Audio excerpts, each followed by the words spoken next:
Reduced journey times, reduced air pollution, reduced congestion, reduced wear and tear on the road network. There's all sorts of benefits and the list goes on.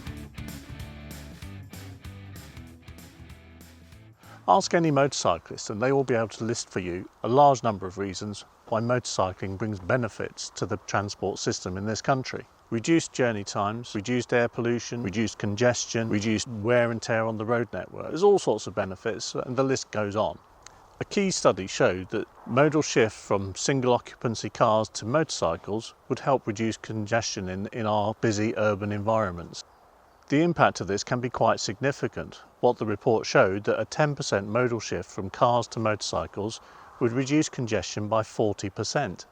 And this isn't simply a case of reducing journey time for motorcyclists. This is a reduction of congestion for all road users. All road users benefit from a more sustainable transport system with a greater number of motorcycles involved in the mix. If you create a more motorcycle friendly environment, then you're going to encourage more motorcycle use. For every bike that's being used, a car isn't being used, so cities are going to be decongested by encouraging more motorcycle use.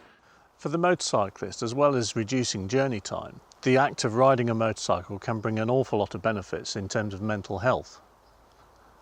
It is not something that is for everybody, but for those of us that do ride motorcycles, that have been bitten by the motorcycling bug, the mental well-being aspect of riding a motorcycle is very significant and is one that should not be taken lightly.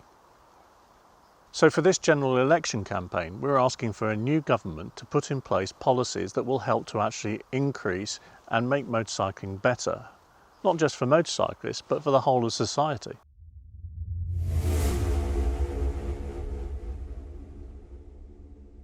The difficulty that we have is that most transport policy is conducted at a local level. Local transport authorities each have to produce their own local transport plan.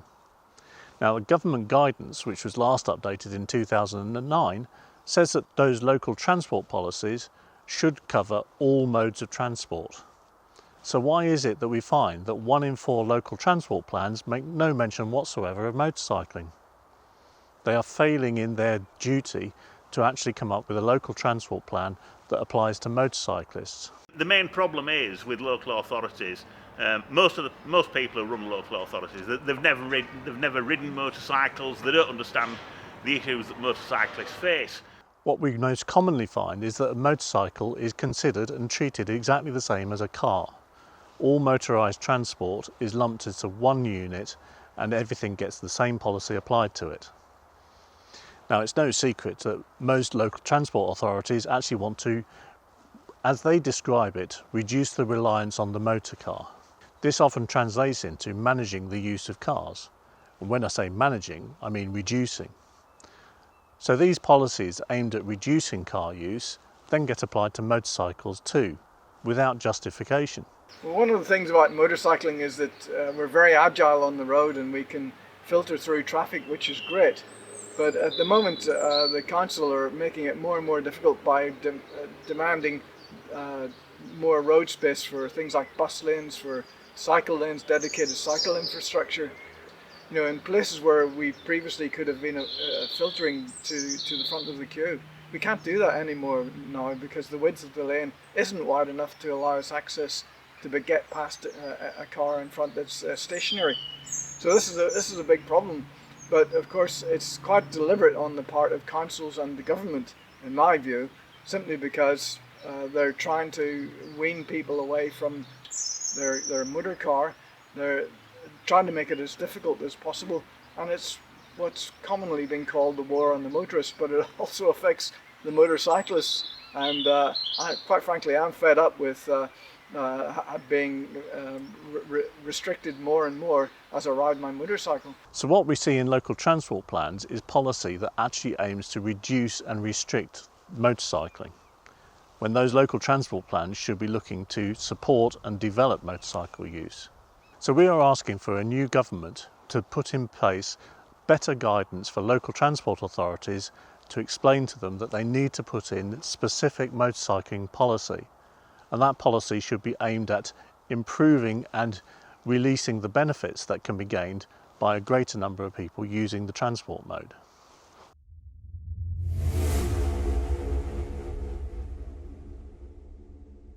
It is also important that motorcyclists are given access to as much road space as possible. Road space in this country is limited, and there is no reason not to allow motorcyclists to use all that is available.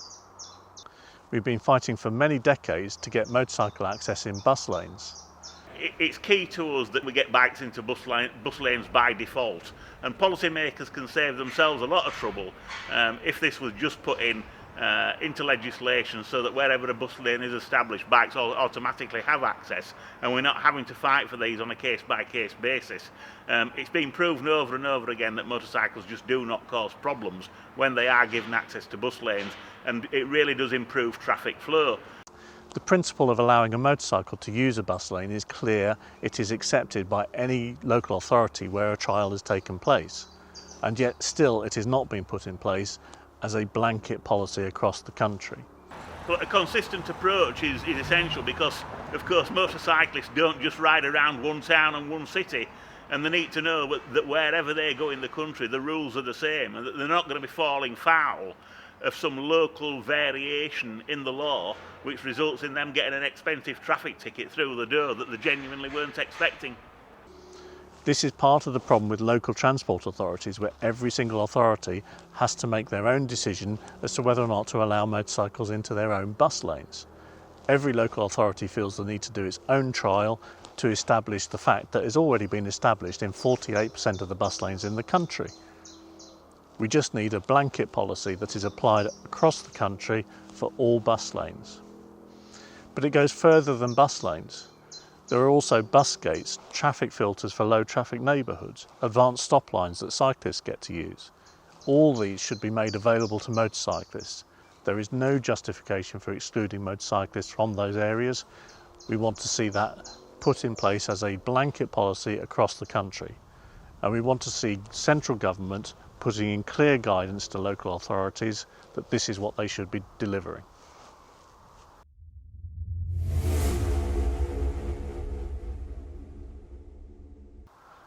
Obviously, parking charges is something that can be used to manage the amount of car use. By increasing parking charges, people are less likely to use a car and more likely to jump onto public transport or ride a push bike. But they could also be using a motorcycle instead, but only if they don't apply those increased parking charges to motorcycles. Motorcycles traditionally get to park for free, and that's how it should stay. When I was younger, I lived in London, and I used to travel into central London quite a bit, and there was always free parking, dedicated motorcycle parking practically on every street, and that was great.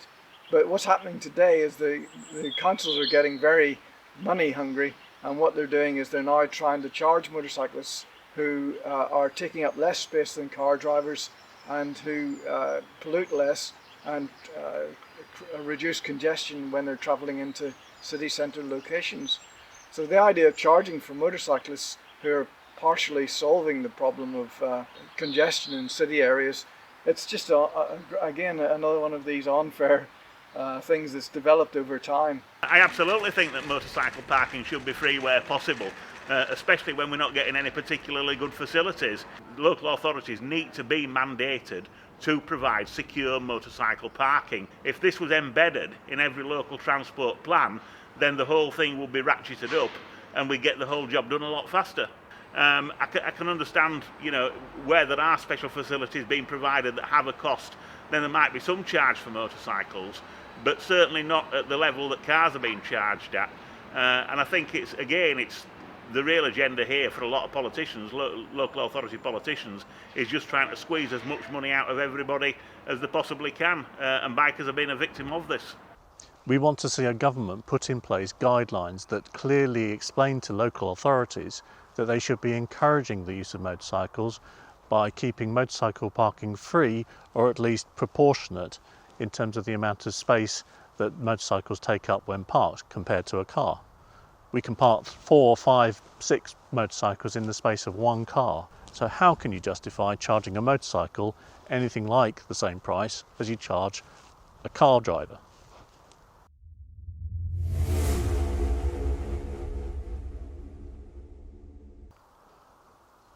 At a national level, taxation for motorcycling is already disproportionate when we consider vehicle excise duty.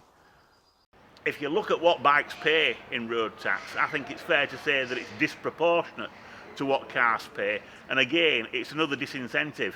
Ideally, vehicle excise duty should probably be abolished for bikes or massively reduced, because then if you could encourage every car driver to take the bike test, pass the test and keep a bike in the garage as well as the car, a lot of the time they'd use the bike instead of the car, and once again, guess what? That would reduce congestion. And many cars out there have zero tax to pay. They don't pay a thing, zilch. And this cannot be fair when we're getting phenomenal miles per gallon from our motorcycles, and they're certainly not putting anywhere near as much pollution into the air as car drivers.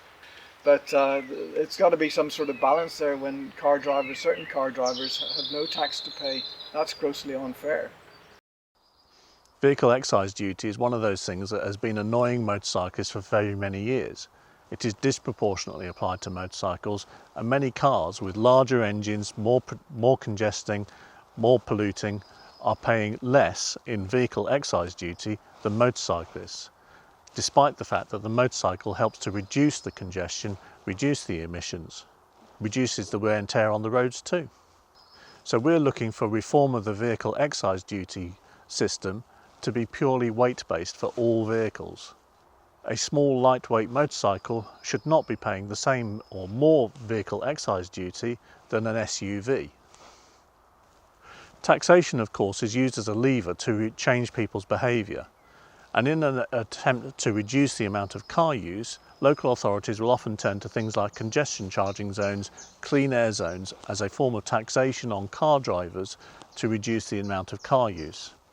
However, because these policies are then mapped without any thought onto motorcyclists, we get caught in the crossfire. There is no justification for charging motorcyclists to enter a congestion zone, clean air zone, low emission zone, whatever you want to call it.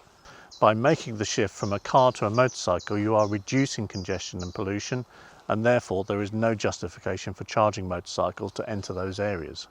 We want to see a government that will put in place clear guidance that explains to local authorities that they should exempt motorcycles from all local charging systems, such as clean air zones, ultra low emission zones, congestion charging zones. All of these should exempt motorcycles.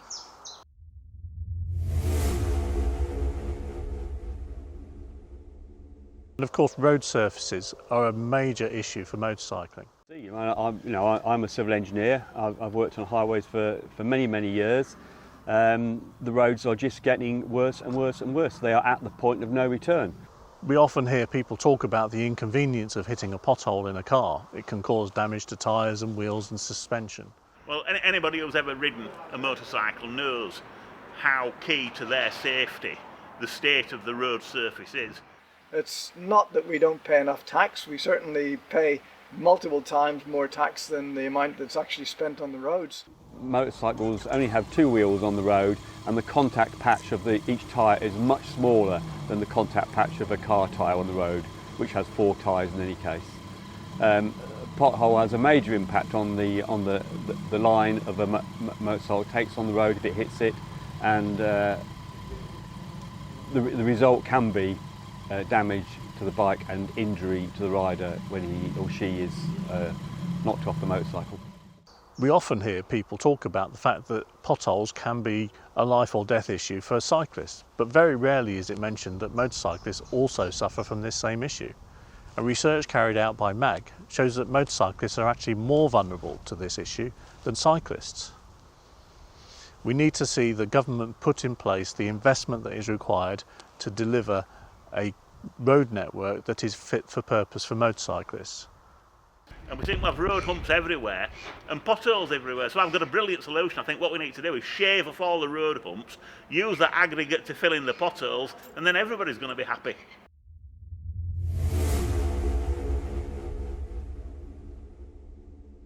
So what we're looking for is a government that will move on motorcycling.